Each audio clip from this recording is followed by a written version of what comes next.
football. It's personal between me and you, and I'm going to do you some serious harm, you big stiff idiot. The untouchable True School Sports Empire proudly presents something the boxing game's missing. Hey, what's going on? It's your boy BT. I came here to talk some boxing with the thousands of True School Sports subscribers. All right, so I had to step outside and get some fresh air, but nonetheless, the show will continue. I wanted to speak about Canelo Alvarez and tie it into some things going on with his career, because he had his performance against Jermell Charlo recently, and depending on which side of the fence you're on, if you're a Canelo fanboy, you're saying that Canelo Alvarez proved the haters wrong once again by his performance against Jermell Charlo. You're saying that he made history and that he's giving all these guys a payday and all that stuff that they say, right? If you're someone who's objective or even quote-unquote a Canelo hater, you're questioning how great the guy still really is, because the reality is he didn't knock out blowing up 154-pounder who hadn't fought in 16 months, who was coming off a hand surgery, right? So, and on top of that, Jermell Charlo didn't even come to win. There was no resistance being put up from Jermell Charlo. And if you remember the last 3 to 4 rounds of the John Ryder fight, John Ryder was busting Canelo up, right? And people don't generally look at John Ryder as an upper echelon fighter, even though I think he's one of the most underrated 168-pounders in the world, right? So the question is, number one, how does Canelo Alvarez match up with Demetrius Andrade and David Benavidez? Because more than likely, that's what he's gonna fight. He's gonna fight the winner of that fight, or that's at least who he should fight, right? Now, let me tell you guys what I saw when it came to Canelo Alvarez on Fight Night, and these are my objective thoughts, even though you guys know I'm not a big fan of him. I think Canelo Alvarez, for the last, pretty much since, I would say, Callum Smith, at least Callum Smith. Since the Callum Smith fight, Canelo Alvarez has got into a habit of becoming a fighter who throws a lot of single shots. I think he's believed the hype of his own power for so long.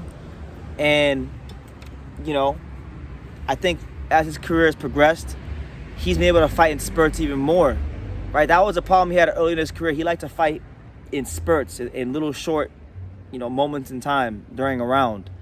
And if you ever push the pace on him, like Bivol did, or even Floyd did it in parts of their fight, you would be able to, pretty much have your way. Same thing with Golovkin in the first fight. You would be able to have your way. We saw John Ryder in the back half of his fight have success doing that. So I'm not trying to down Canelo. He is going to the Hall of Fame. He's one of the best fighters in boxing. He's second amongst all active fighters, tied for second with Terrence Crawford and Iowa Inoue with 15 career world title defenses. He's up there, right? The guy is up there, all right? There's no denying it. Even if I don't think he's better than Salvador Sanchez or he's the best Mexican fighter, when you compare Canelo Alvarez to the fighters of today, he is up there, whether I like it or not. That's just the truth. But when it comes to him fighting guys like David Benavidez and Demetrius Andrade, I think there's going to be some problematic things for him in them fights. Not saying he can't win, obviously, but we'll start Benavidez, right? Because that's the fight that a lot of people are talking about that they want to see. If he fights Benavidez, Canelo Alvarez's main problem, his main Achilles heel, is his stamina or lack thereof, or his ability to fight consistently throughout the course of a 3-minute round. He likes to fight when he wants to fight, and he likes to rest many times during rounds. David Benavidez is known as a high-volume puncher. He's younger than Canelo. He's got long arms. He throws upwards of, 10. He throws a lot of punches per round. He can throw up to 60 to 70 punches per round. This could be a big problem for Canelo, because with him being older, with him, always having that tendency to rest in between, for a minute or 30 seconds, like to fight in spurts. And now he's a fighter that kind of believes his own power. He's throwing one shot instead of 2 or 3. He's not throwing those combinations he threw back at 154 when he fought like James Kirkland. He become a one-punch fighter, and I don't think personally he could beat David Benavidez doing that. He's gonna have to up his punch output a bit more. Obviously, in an intelligent fashion, make them count and go to the body and punch in between his volume punches, but still, he needs to work a bit more when he fights Benavidez. Otherwise, Benavidez, I could see beating the shit out of him, honestly. And mind you, I'm the guy that said that at one point in time that Benavidez's style is tailor-made for Canelo, because it can be. His style could be tailor-made for Canelo Alvarez if Canelo Alvarez throws enough punches and makes those punches count. But my worry for Canelo is when he fights Benavidez, can he still have the work rate he needs to offset the work rate of what Benavidez is bringing to the table? That's where I'm coming from with that, right? And then for Demetrius Andrade, I'm gonna say it like this. I'm gonna say it just like this.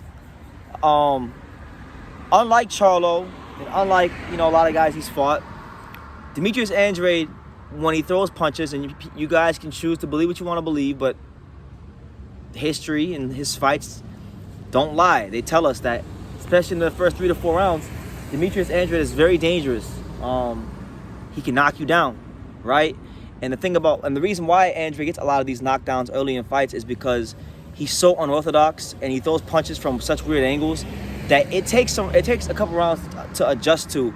So initially, when fighters get hit with the uppercuts from the floor or these overhand lefts from the ceiling, they get dropped.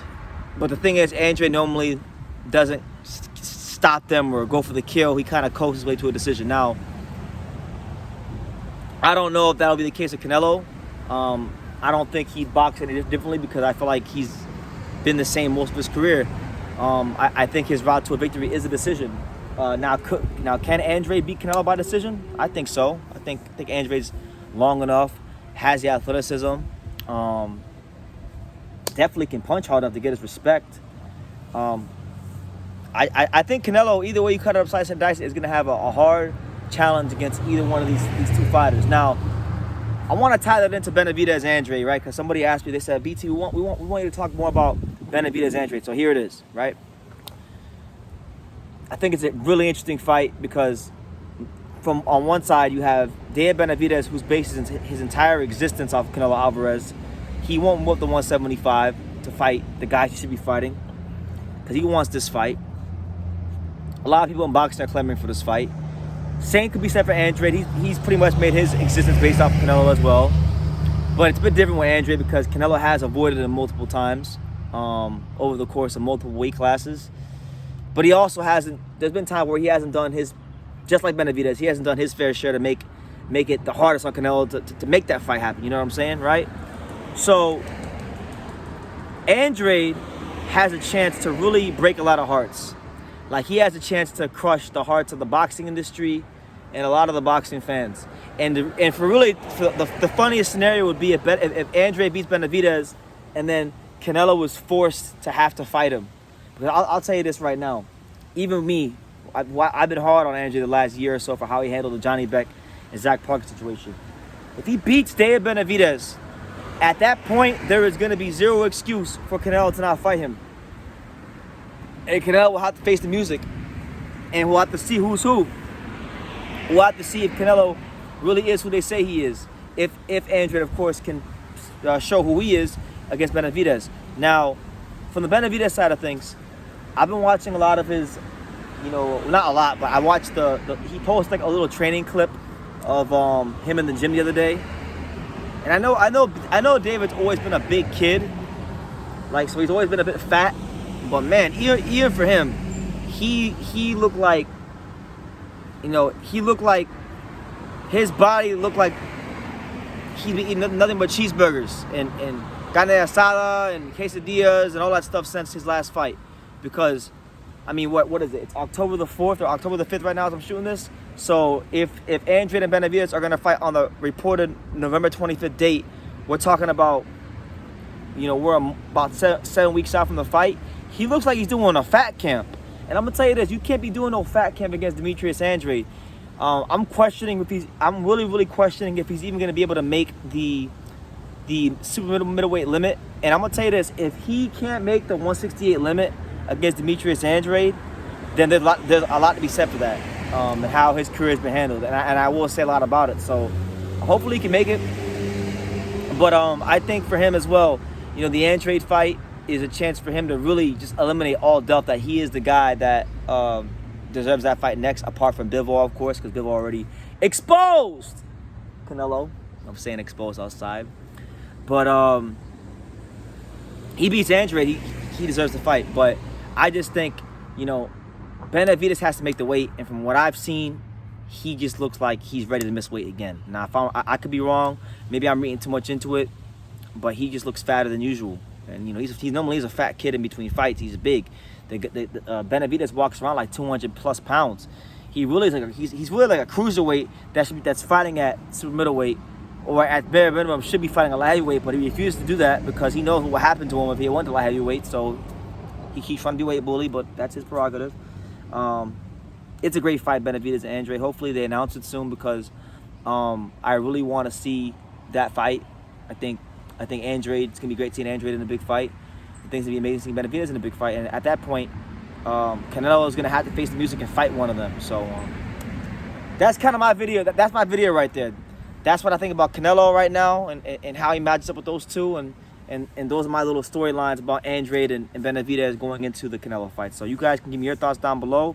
Make sure you guys take the time to subscribe, and like I say in every single one of these videos, you can love me or you can hate me, but I'm just a kid from Daniel. So until next time, take care, guys. Thank you for watching another video on the untouchable True School Sports Empire. We're here at the Hatanaka Boxing Gym in Nagoya, Japan. And for more great videos just like this one, make sure you guys click right here.